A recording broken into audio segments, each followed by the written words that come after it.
Olá, mais um Almodincast. Estamos aqui hoje com a mesa cheia de profissionais maravilhosos. Dr. Paulo Ferrara, nosso convidado ilustre, doutora Edna Almodin, doutora Juliana Almodin, doutora Flávia Almodin. Boa tarde, gente. Boa tarde. Doutora, estávamos aqui até conversando agora, né? Sobre a ceratocone, sobre essa doença que vem acometendo aí uma boa parte da população hoje, né? E vamos começar falando assim, quais as causas da ceratocone? Bom, a principal causa do ceratocone é o prurido ocular. Então vem de alergia, ligado à alergia. As crianças que têm alergia, ou mesmo adultos, coçam muito o olho e isso pode causar uma deformidade na córnea. Mas tem a genética também. E quando você tem uma pessoa com ceratocone, se você pesquisar, às vezes tem um tio, um primo, um irmão com essa patologia. A parte hormonal também é importante, tanto que grande parte dos pacientes de ceratocone, eles passam uma infância bem e na adolescência, quando começa a fase hormonal, é o gatilho para fazer uma doença que às vezes estava adormecida se manifestar. Então as causas mais frequentes são essas. E é possível, e como fazer para prevenir a ceratocone? Eu vou deixar falar sobre isso o criador do anel, porque o Paulo tem falado muito sobre isso, né, Paulo? É verdade, a gente tem vivido ceratocone todo dia, né? Principalmente a gente que tem essa referência forte por tratar a doença há tantos anos, né? Comentando sobre lente de contato, né? Aproveitando aqui a doutora Juliana, que é especialista, e ela é presidente do CBO, do SBO já? Não. Tá vendo, gente? Mas tá no caminho, com certeza. Ela depois vai nos falar aí um bocado sobre as lentes de contato. E a gente falando sobre ceratocone, a gente tem que lembrar que os hábitos mudaram muito. Né? Antigamente a gente brincava, né, ao ar livre, era bolinha de gude, depois era futebol, depois era vôlei, né? A doutora Edna foi campeã de vôlei. É mesmo? Joguei vôlei muito tempo na minha mocidade e também fiz muita natação quando jovem. Olha, que legal. Inclusive natação é um ótimo esporte, aliás, o esporte mais completo que tem e é muito bom para tratar alergia. Né? Em geral a gente encaminha os pacientes alérgicos para natação. Água fria, né, Paulo? E é muito interessante, muitas vezes você tem pacientes que referem alergia com banho quente, né? Então você tem que contraindicar banho quente para esse paciente. E a alergia realmente o paciente não está alérgico, ele é alérgico, né? Então ele tem que ser tratado cronicamente. E a melhor maneira de tratá-los, né, primeiro é mudar os hábitos, né, colocá-los na prática de esporte, tomando sol, uma boa alimentação. A gente sabe que muitas das deficiências, né, de vitaminas geram problemas, por exemplo, vitamina D, vitamina C, né, no sistema imunológico, e a vitamina B, que é a riboflavina. Né, não só a vitamina B2, né, mas toda a gama de vitaminas do complexo B são fundamentais, né, para o desenvolvimento e para a saúde.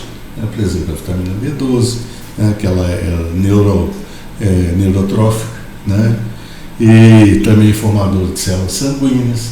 Então, quando a gente tem hábitos que são muito restritos, ou seja, a gente fica confinado dentro de casa, as crianças hoje todas, elas querem ficar na frente da televisão. É verdade. Fazendo joguinho, celular. E é difícil Nós que temos filhos celular. que eu diga, né? Então é muito difícil tirar a criança dessa situação, né? E isso é o que está gerando, é o que está provocando o aparecimento, né? Não só do ceratocone, mas de outras patologias. Eu acho que seria interessante a Flávia falar um pouquinho sobre isso, porque a Flávia está usando lente de contato em crianças até de 8 anos, e uma lente especial da Essilor, que é Stilest, para controle de miopia. Qual é a causa disso? Tem o óculos, que é a Stylet, e tem a lente de contato, que é a MySight. São duas tecnologias novas que saíram há pouco tempo para crianças com aumento de miopia. E isso começou agora porque é o que tem acontecido. Você não via antigamente criança novinha com esse grau de miopia que está ocorrendo, esse boom agora.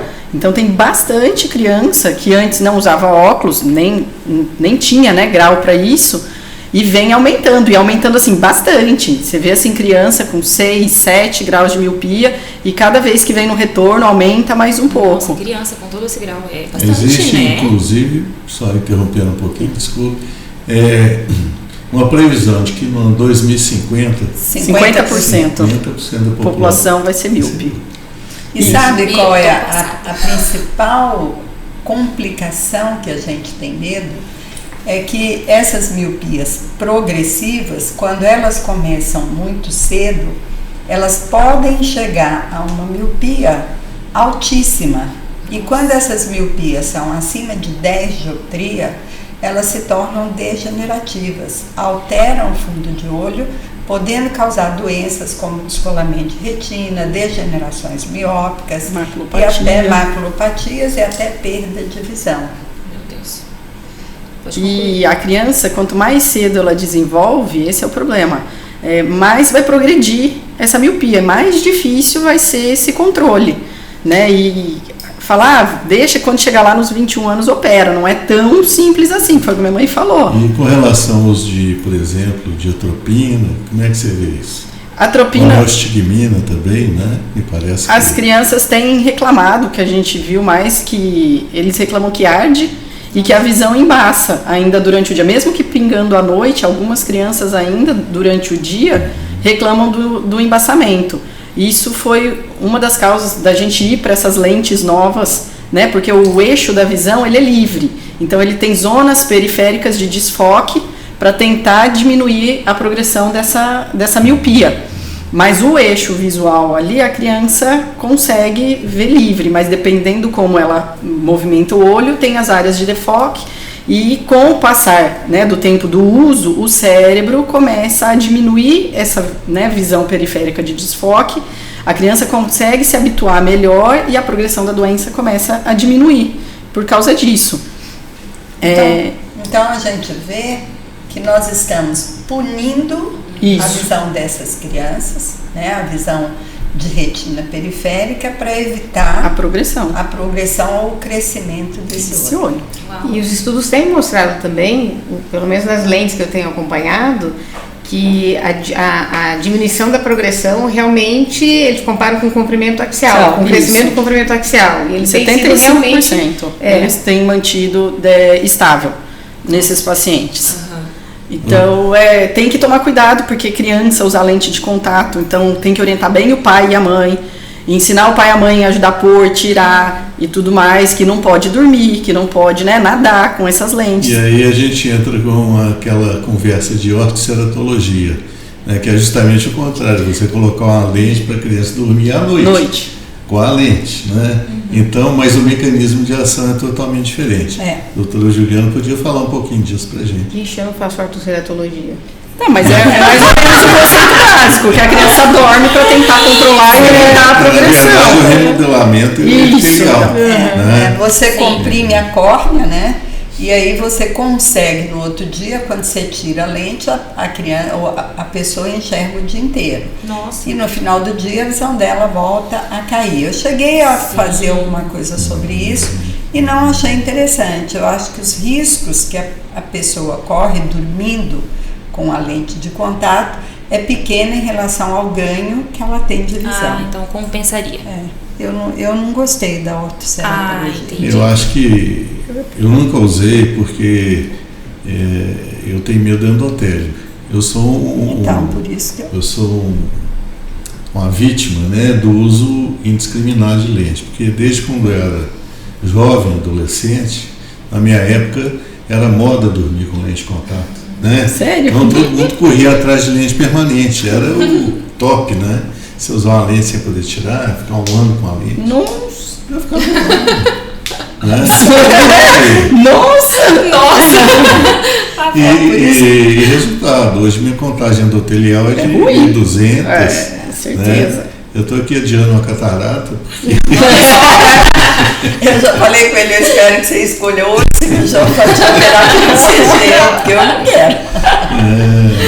A contagem endotelial baixa, é por isso que eu acho que o risco não vale a pena você dormir com uma lente no olho, porque o olho, quando você está dormindo, você está sonhando, ele tem movimentos, mas ele não tem um movimento de pálpebra para poder deixar a lágrima lubrificar. E o que é mais interessante é que durante a noite as secreções, elas praticamente zeram. Zero, é isso que eu estou falando. Você não tem lágrima. Você não tem lágrima. Então você não tem oxigenação que se espera, porque o oxigênio do olho, enquanto você está com ele fechado, vem dos vasos da pálpebra, né, e da conjuntiva ali. Né? E, portanto, se não tem lágrima e você tem um obstáculo entre a córnea e a pálpebra, você não tem, né, a respiração. A respiração. E aí você mata essas células.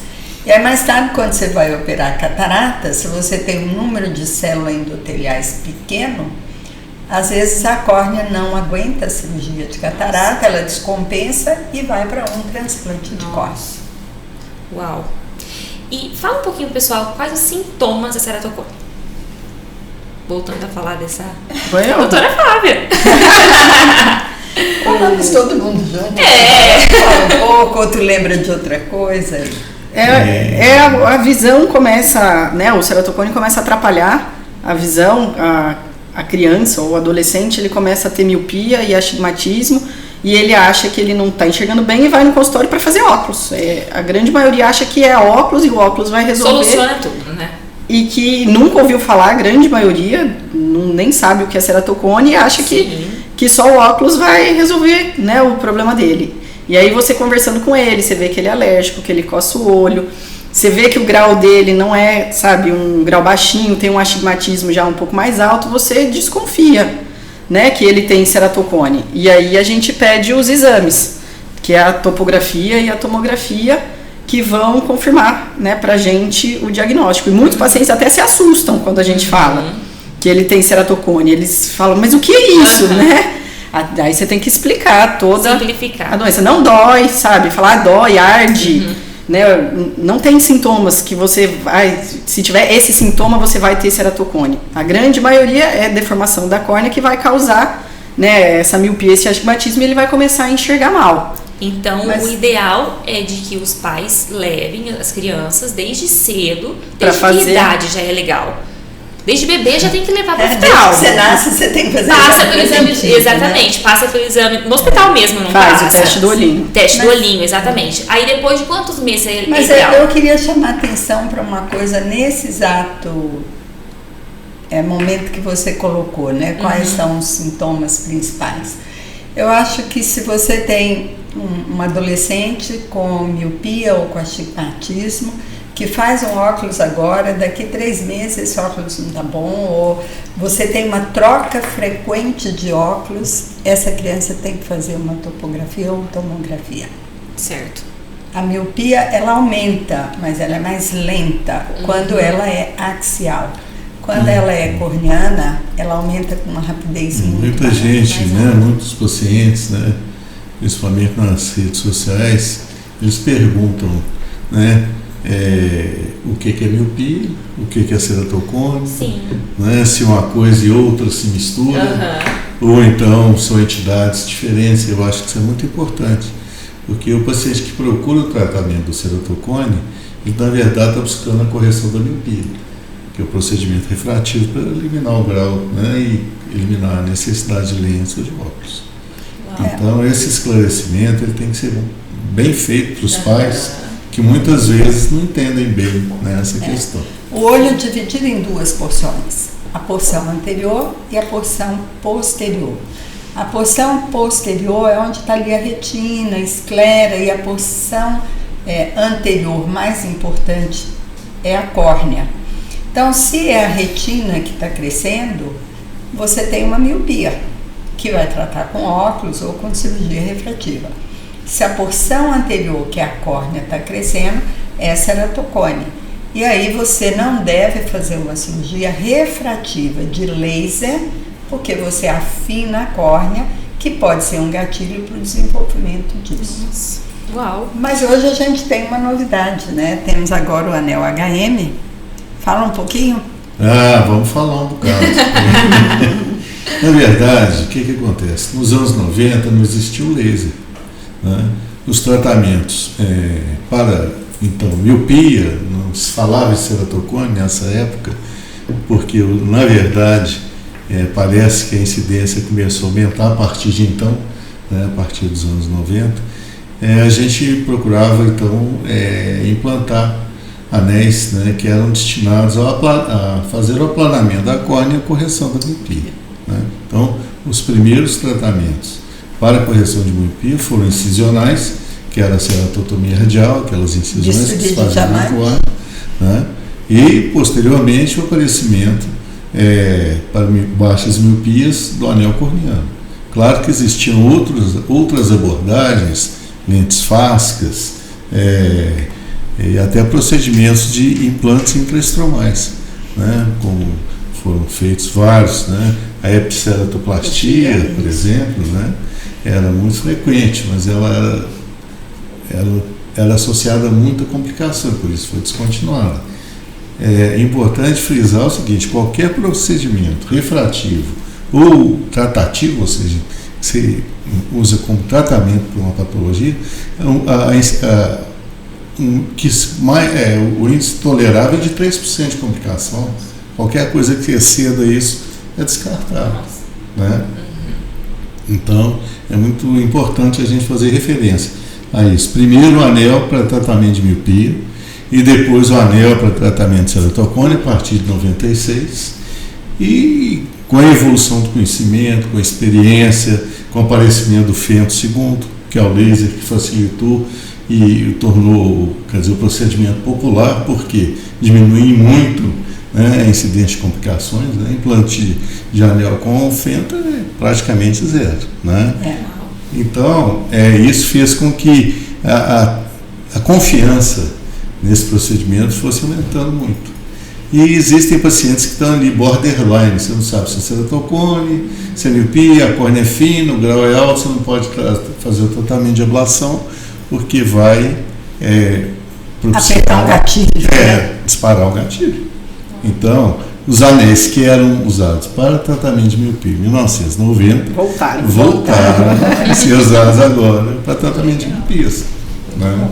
Muito bom. E de uma forma muito melhor, porque você pode associar o laser no tratamento. Por exemplo, você tem uma córnea fina, onde você não pode fazer o laser, você põe um anel, o grau diminui tanto que você pode acabar de complementar. De tratamento estudado, direcionado para cada pessoa. Nós temos uma córnea fina de 500 micra e temos um paciente com 8 ou 7 graus de miopia. Você põe esse anel, corrige 4. E o restante você corrige com laser. Olha. Desde que o paciente não tenha um ceratocone.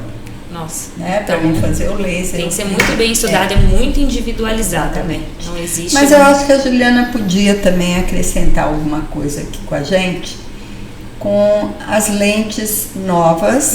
Né? Nós temos alguns pacientes já têm 35, 37 anos, já tem um ceratocone estável e por algum motivo não querem fazer uma cirurgia. Ou botou um anel de Ferrara, não corrigiu totalmente o grau, o paciente tem um ceratocone muito avançado, a córnea fina, você teve que botar um anel mais fino para tentar segurar essa doença.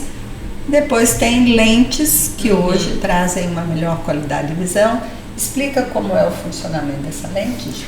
O paciente com ceratocone, na verdade, quando vai tendo astigmatismo, você começa ali usando óculos, vai aumentando, e alguns deles já acabam indo direto para a lente de contato. Mas lembrando que a lente de contato ela não trata o ceratocone, tá? Ela vai tratar, na verdade, o que ela vai corrigir esse astigmatismo para o paciente poder enxergar. Certo. Então, o ideal com certeza é fazer o diagnóstico e procurar a forma mais correta de tratamento. E as lentes de contato, na verdade, vêm para auxiliar na visão desse paciente. Então, geralmente, a gente começa com as lentes de contato rígidas. Quando a gente não consegue a adaptação dessas lentes de contato rígidas, existem as lentes de contato semi-esclerais e esclerais hoje em dia, que são lentes de contato que vão tentar fazer o quê? Melhorar a anatomia da córnea para dar uma melhor visão para o paciente. Legal. E hoje em dia existem, inclusive, essas lentes focais com multifocalidade, para o paciente enxergar bem de perto também. E o resultado visual é muito bom. Porque, assim, nós, né, que não temos, óbvio, esse conhecimento, a gente tem costume de falar assim, mas esse óculos é para perto ou é para longe? E é igual você falou agora, tem essa função, então é isso, essa tecnologia hoje. Exatamente. Uau, muito bom. Mas o que eu observo no meu dia a dia, né, a gente que trabalha com ceratocone há 20 anos, né, Paulo? Antigamente não existia tratamento para ceratocone, então você tratava só a correção da visão. E quando o cone era grande, eles não conseguiam usar a lente, iam para transplante. Mas você observa que o paciente que tem ceratocone, ele tem muita dificuldade de se adaptar com a lente rígida. Você tem um bico e uma estrutura que fica ali apertando e machuca. E que antes eles não tinham outra opção. Mas agora o que eu observo é que os pacientes, na maioria das vezes, tentam usar a lente rígida e eles têm muita dificuldade. Então, eu realmente tenho dificuldade de mandar um paciente para a Juliana fazer uma lente rígida, porque quando chegam na minha mão, eles já estão com cone avançado e já tentaram. Então, eu acabo... na maioria das vezes, acabam indo para essas lentes semi-esclerais e esclerais, justamente porque muitas vezes o oftalmologista pega e vai tentando só corrigir o astigmatismo e deixa o ceratocone avançando. Certo. Então, quando chega realmente na mão do especialista, como chega aqui na clínica para minha mãe, os ceratocones são muito avançados já. Então, a gente às vezes acaba implantando o anel e depois o anel complementando a melhora da visão com a lente de contato. Então, com certeza, a escolha do profissional é tudo nessa situação. Sim, um aspecto que eu acho que é interessante chamar a atenção é com relação à sensibilidade da córnea nos diversos estágios evolutivos, né, do ceratocone. Quando o ceratocone ele se inicia, a sensibilidade da córnea está muito aumentada. Então você tem uma hipersensibilidade, daí a dificuldade da adaptação das lentes esclerais ou das lentes de contato. Então o que o colega faz? Ele vai lá e põe uma lente escleral. Porque a lente escleral não toca na córnea, ela é muito confortável. E aí o paciente fica feliz da vida, o doutor a visão está boa. A visão está boa. Vai só trocando lente e o ceratocone vai caminhando. Né? Caminhando. Agora, o outro problema é que depois da fase 2, do grau 2, vem a fase de hipossensibilidade da córnea. E nessa fase, você põe um tijolo, né, entre aspas, um tijolo no olho do paciente, ele está achando bom, está enxergando. Você entendeu? Ele não incomoda aquele negócio, é porque ele não sente, né? E o que a lente de contato vai fazer? Ela vai ajudando o ceratocone a progredir, porque vai induzindo alterações no epitélio, que vai gerar uma apoptose, que vai gerar um afinamento, e o paciente está ali, feliz da vida. Sem saber o certo, né? Então, eu acho que é muito importante a gente ter essa orientação para o paciente, para os pais, né, de que a lente de contato realmente ela é um estado patológico sob controle. Certo. Né? Quer dizer, você não pode simplesmente passar numa ótica, botar a lente no olho, ir embora para casa e achar que seu problema está resolvido. Né? E para o leigo entender, por favor, é que tudo que se estica afina, né? A massa do pastel, se você estica muito, ele rompe. Ótima analogia. Então, se o ceratocone vai crescendo, a córnea vai afinando. Quanto maior o ceratocone, mais corpo de anel a gente precisa. E se o ceratocone evoluiu muito, você não consegue botar um anel mais grosso, porque a córnea não vai suportar, ela está fina. Então, quanto mais precoce você pegar, menos corpo de anel você vai precisar, melhor é o resultado, menos residual de grau sobra, menos dependência de óculos, melhor visão, e você evita um problema maior, que é a formação de estrias na córnea, se ela afinar muito. Eu vou fazer um comentário aqui, eu vou pedir, né, a Flávia, ela teve recentemente em Zurique para fazer apresentar, na verdade, um trabalho que a gente vem desenvolvendo aqui, né, que é tratar córneas finas com implantes intracornianos feitos a partir de córneas de doadores. Isso está evoluindo muito, então eu queria que a Flávia nos contasse um pouquinho do que ela viu por lá. Minha filhada lá, né, daqueles homens tudo mais velhos, nós ficamos muito... Como foi para a doutora? Eu fiquei bem feliz. Muito, né? Muito feliz. Orgulho. Só ela de menininha lá. É isso. Só eu de jovem.